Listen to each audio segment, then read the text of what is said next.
आणि आताच्या बी आमदाराचं काम तुम्ही बघितलं असेल। मी ह्या टोकाला ही कांदलगाव आहे, माझं गाव त्या टोकाला आहे, तरी पण तालुक्यात चौफेर विकास जर कुणी केला असेल तर ती दत्तामामा भरणेने केला असेल। आणि ती गंगावळांचं बांडगुळ 10 वेळा मामावर टीका करायचा प्रयत्न करते। आज सुद्धा तिथनं आम्ही निघून आल्यानंतर आता त्यांनी मामाचा तिथं जाहीर निषेध केला।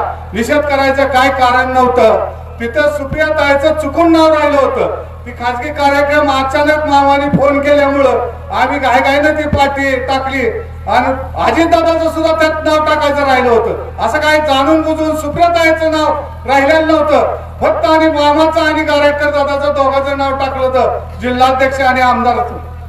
त्याच्यावर इतका गदारोळ करायची काही कारण नव्हती।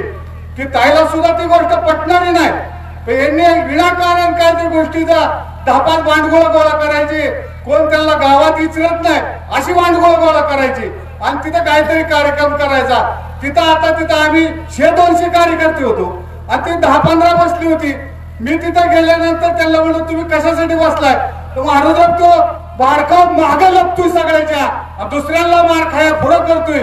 त्यांनी पुन्हा त्याला सांगितलं तू कार्यक्रमात कुठं काळा झेंडा आज दाखवून दाव, तुझा कार्यक्रम जर तालुक्यात कुठं होऊन दिला तर माझं नाव फिरवतो परत म्हणलं। तर त्यांनी नीट वागावं, अजून सुद्धा त्यांनी मामावर टीका करायचं बंद करावं, नाहीतर त्याला तालुक्यात फिरून द्यायचं मी बंद करीन।